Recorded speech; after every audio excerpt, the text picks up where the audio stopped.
कब से आपका पंडाल लग रहा है? हमारा 13 साल से लग रहा है जी। ये 14 साल की हमारी है। मूषक तो होना चाहिए, मूषक तो उनकी सवारी है ही है। हाँ।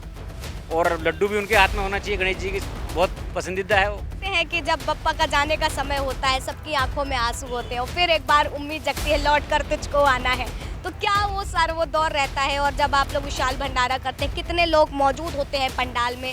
अच्छा, वस्त्र को लेकर के भी काफ़ी चीज़ें हम सुनते हैं कि वस्त्र बप्पा के लाल पटुका ऐसा भी होना चाहिए, तो क्या वो सब भी देखते हैं लेते वक्त? अच्छा, मिट्टियों को लेकर के भी काफ़ी सारी चर्चाएं हैं कि जो मिट्टी से गणेश जी बनाए जाते हैं उनका तो आध्यात्मिक उनकी शुरुआत ही मिट्टी से ही हुई थी। मूर्ति के निर्माण के साथ जो है उसकी खरीदारी बहुत तेज़ी से शुरू हो चुकी है और बप्पा जिस तरीके से 19 तारीख को हर घर हर पंडाल में पधारने वाले हैं उसको लेकर के आज यहाँ पर ग्राहक भी मौजूद है जिनसे आज हम चर्चा करेंगे, जो कहीं ना कहीं अगर बात की जाए तो लक्ष्मी नगर में इनका पंडाल लगता है। तो आइए चर्चा करते हैं और कुछ गणेश जी की मूर्तियों के बारे में विशेषताएं भी जानते हैं।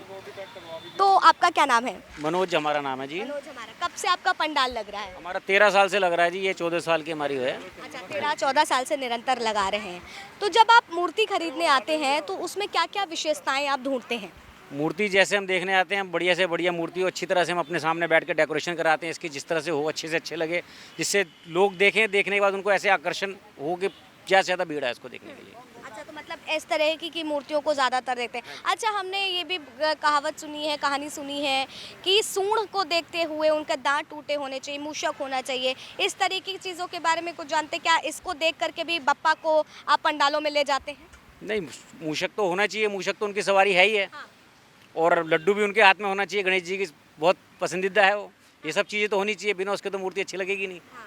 और जो ऐसी मूर्ति बनाते हैं वो बनाना ही गलत है उनका तो। हाँ। क्योंकि सारी चीज़ें होनी चाहिए उसके अंदर विशेषता। बिल्कुल ये जी। सब पूरा देख परख करके पूरा देख करके हम लेते हैं। हाँ जी। अच्छा, कितना आनंद आता है इन 12-13 सालों में जब से आप लगा रहे हैं? क्या कुछ बप्पा ने आपके कष्ट हरे हैं? बप्पा ने सारे कष्ट ही हरे हैं हमारे। इतने सालों से हम इसको करते आ रहे हैं, हमें इतना आनंद आता है कि हम ये सोचते हैं कि कितनी जल्दी जल्दी आए है हर साल। अच्छा, हम देखते हैं कि जब बप्पा का जाने का समय होता है सबकी आंखों में आंसू होते हैं और फिर एक बार उम्मीद जगती है लौट कर तुझको आना है। तो क्या वो दौर रहता है और जब आप लोग विशाल भंडारा करते हैं कितने लोग मौजूद होते हैं पंडाल में, कैसा क्या माहौल रहता है? हमारे यहाँ का माहौल तो बहुत ही बढ़िया रहता है। हाँ। हमारे यहाँ तो ये समझो कि रात 12-12, 1-1 बजे तक बप्पा की वो भजन होता रहते हैं पूरा। अच्छा। हाँ जी। तो पूरा 11 दिन का जो आपका प्रोग्राम है वो पूरा तैयार रहता पूरा है? तैयार रहता है जी। अच्छा। और काफ़ी बड़ा पंडाल होता है हमारे यहाँ। कभी आप आओ तो आप भी देखोगे वाकई बहुत अच्छा है। बिल्कुल, हम तो आएंगे जरूर बप्पा के दरबार। लक्ष्मीनगर, हाँ जी। आई ब्लॉक लक्ष्मीनगर शिव मंदिर। तो हमारे दर्शक जो सुन रहे हैं बप्पा के दर्शन करने हो तो लक्ष्मी नगर जरूर पहुंच जाएं। बड़ा पंडाल जो है, विशाल पंडाल जो है लग रहा है। अच्छा, वस्त्र को लेकर के भी काफ़ी चीज़ें हम सुनते हैं कि वस्त्र बप्पा के लाल पटुका ऐसा भी होना चाहिए, तो क्या वो सब भी देखते हैं लेते वक्त? हाँ, वो सारी चीज़ तो देखी जाती है ना। पीला पटका होता है बाबा का। हाँ। क्यों अंशु भाई? पीला पटका होता है, लाल पटका होता है, बाकी और भी चीज़ें देखी जाती है। कलर डेकोरेशन कैसी है, अगर हम यहाँ से लेके जाते हैं, पहले तो हम यहाँ से कंप्लीट लेके जाते हैं, फिर भी हमें अगर कोई कमी लगती है तो हम अपने पंडाल में हम लोग खुद सजाते हैं। क्योंकि हमारा जो पंडाल लगता है काफ़ी बड़ा पंडाल लगता है। करीब करीब डेली 500-600 बंदों की संख्या होती है, ज़्यादा से ज़्यादा। और डेली भजन कीर्तन होते हैं, अच्छी अच्छी सुंदर सुंदर झांकियाँ निकलती है हमारे यहाँ। अगर बात की जाए तो पीओपी की बनी मूर्तियाँ ज़्यादा बेहतर रहती हैं या मिट्टी से निर्माण की गई? एक्चुअली में क्या होता है, पीओपी की मूर्ति जितनी बड़ी मूर्ति लोगे आपको पीओपी की मिलेगी।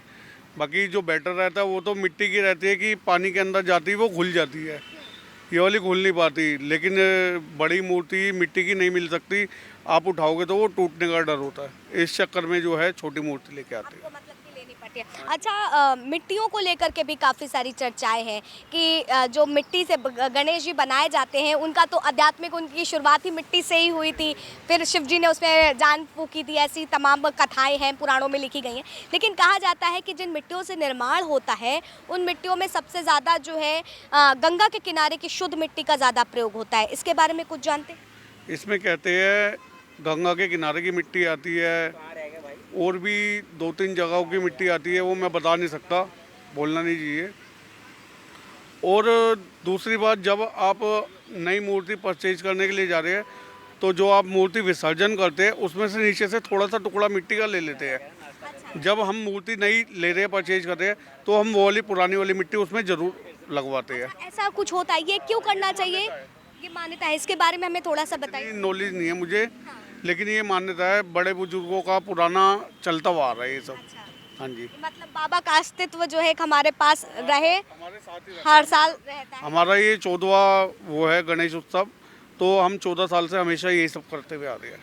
तो देखिए, अद्भुत अलौकिक जो देखा जाए, समझा जा सकता है, प्रथाएं हैं, मान्यताएं हैं जो लगातार चलती आ रही है। एक निर्माणकर्ता जो है मिट्टी से मूर्ति निर्माण करता है, उसकी अलग कहानी होती है कि किस तरीके से मूर्ति का निर्माण किया जाता है। लेकिन जब एक ग्राहक क्या कहें, एक भक्त जब अपने बप्पा को लेने आता है तो वो कितना कुछ सोचता है, उसके बाद जो पूरी प्रक्रिया होती है और किस तरीके से 10 दिन बाबा का जो एक भरपूर स्वागत होता है। क्योंकि अगर देखा जाए तो भगवान खुद धरती लोक पर पधारते हैं, तो यकीनन जो है खुशहाल का मौका तो रहता ही है, खुशहाली चारों तरफ रहती है। और इसी अंदाज में ये गणपति उत्सव जो है, गणेश चतुर्थी जो है, उसको संपूर्ण रूप से लोग खुशहाल होकर के मनाते हैं और कितने उत्साहित है वो आपने साफ तौर पर देखा। फिलहाल तब तक के लिए आप बने रहे न्यूज़ 1 इंडिया पर। कैमरा पर्सन अनीश के साथ आस्था तिवारी।